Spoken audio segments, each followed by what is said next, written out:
Bonjour à tous, on se retrouve aujourd'hui pour un tout nouveau numéro des News Télé et aujourd'hui on va parler du départ de Jacques Legros au JT de 13h de TF1 et de sa remplaçante Isabelle Iturburu, mais aussi on parlera de l'avenir de Jacques Legros après ce départ, on en parle juste après le générique, c'est parti, c'est juste après ça.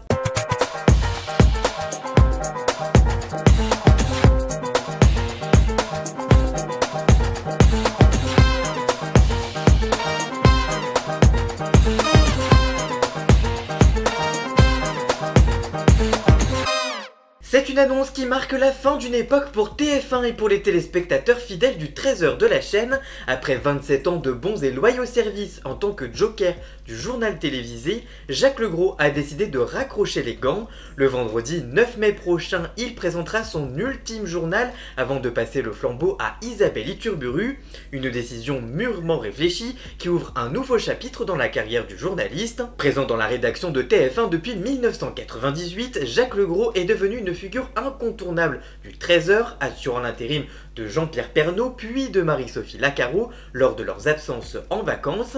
Avec plus de 27 ans d'expérience dans ce rôle, il a su s'imposer et imposer son style et créer un véritable lien avec les téléspectateurs. Dans une interview accordée à Ouest France, le journaliste de 74 ans est revenu sur sa décision difficile de quitter son poste du 13h. Je cite, « Ça n'a pas été facile de prendre cette décision, ça faisait un moment que ça trottait dans ma tête, je voulais avoir cette liberté de choix, je ne voulais pas faire le journal de trop ou qu'on me suggère que c'était le moment de partir, je voulais partir quand tout va bien, quand je prends encore du plaisir à le faire. » Il confie également que l'âge et la fatigue ont joué un rôle dans sa réflexion. Je cite, « Il y a des détails physiques, après le JT on est un peu plus fatigué qu'avant, c'est aussi une évolution logique, je suis le dernier des Mohicans, il est temps de laisser la place aux plus jeunes. » Mais une chose est certaine, il ne compte pas prendre sa retraite, il indique, je cite, « La notion de retraite n'existe pas pour moi, je vais faire plein de choses que je dirai plus tard. » Et on en parlera juste après dans cette vidéo. En tout cas, pour assurer la relève, TF1 a choisi Isabelle Iturburu, actuelle animatrice de 50 Minutes Inside, ancienne figure de Canal+, où elle a animé pendant 8 ans le Canal Rugby Club. Elle a su imposer son professionnalisme et sa proximité avec le public. Thierry Tuillier, directeur général adjoint de l'information du groupe TF1, s'est montré confiant quant à cette transition. Je cite, « Je salue le travail de Jacques Legros qui a su tisser un lien si singulier avec les téléspectateurs. Isabelle Iturburu détient toutes les qualités pour incarner ce rendez-vous d'information incontournable. » De son côté, Jacques Legros a validé ce choix et lui a prodigué quelques conseils. Je cite, « Laisse passer que tu es vraiment au fond de toi, surtout aime les gens à qui tu parles. » Dans une interview sur LCI, il a même vanté les qualités de sa successeur avec enthousiasme. Je cite, « Je n'ai aucun conseil à lui donner, elle a toutes les qualités. Vous savez, quand on vient du sport, on sait à peu près tout faire. Elle a un sourire qui ferait tomber les morts, elle est craquante, elle est sympa, elle est douée, elle a tout quoi. » L'annonce du départ de Jacques Legros a suscité une vague de réactions au sein de la rédaction de TF1 notamment. De nombreuses personnalités de l'info et du groupe ont tenu à lui rendre hommage sur les réseaux sociaux. Anne-Claire Coudray, celle qui dirige les éditions du week-end, écrit « Des grosses bises Jacques,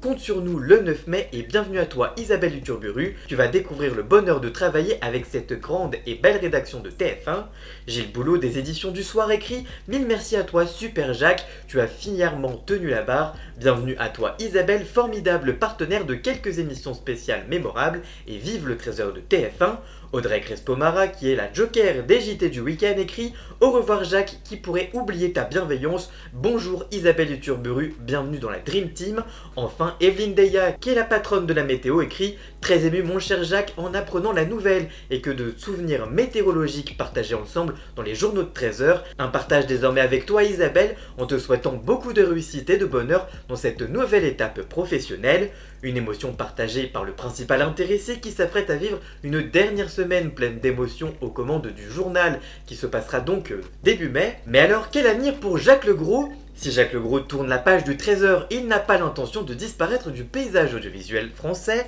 En effet, selon les informations du journaliste Clément Garin, il pourrait rejoindre TMC dès la rentrée 2025 pour animer le grand retour de Combien ça coûte, l'émission culte lancée par Jean-Pierre Pernaut en 1991 et arrêtée en 2010.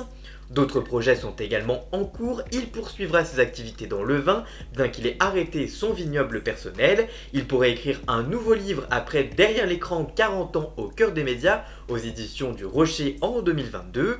Il compte passer également plus de temps en Corse, son port d'attache. Je cite: j'ai encore beaucoup de trucs à raconter, mais ça c'est quand je serai au calme en Corse. En attendant, il savoure cette dernière ligne droite avec philosophie et enthousiasme, prêt à tourner la page sans nostalgie.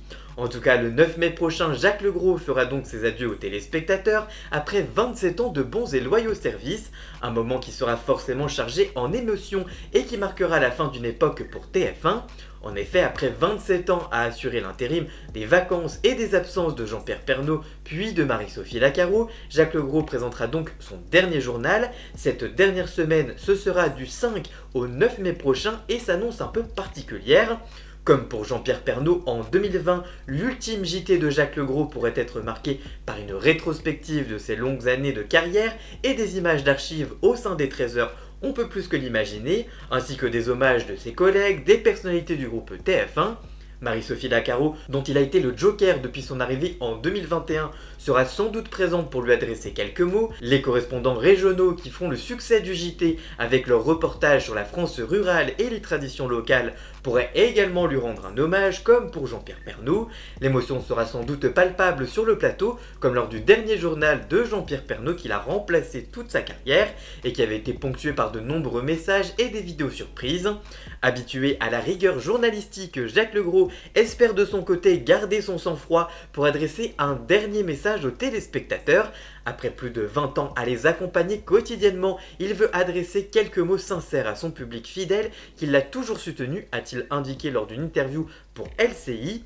Mais une chose est sûre, ce n'est pas la fin de Jacques Legros. Loin de prendre sa retraite, il s'apprête donc à relever de nouveaux défis, prouvant une fois encore que l'âge n'est qu'un chiffre. En tout cas, vous, que pensez-vous du départ de Jacques Legros du Trésor de TF1 ? Allez-vous regarder le Trésor présenté par Isabelle Uturburu et que pensez-vous de l'avenir de Jacques Legros, notamment sur TMC ? Dites-moi tout ça dans les commentaires, je vous lirai bien évidemment.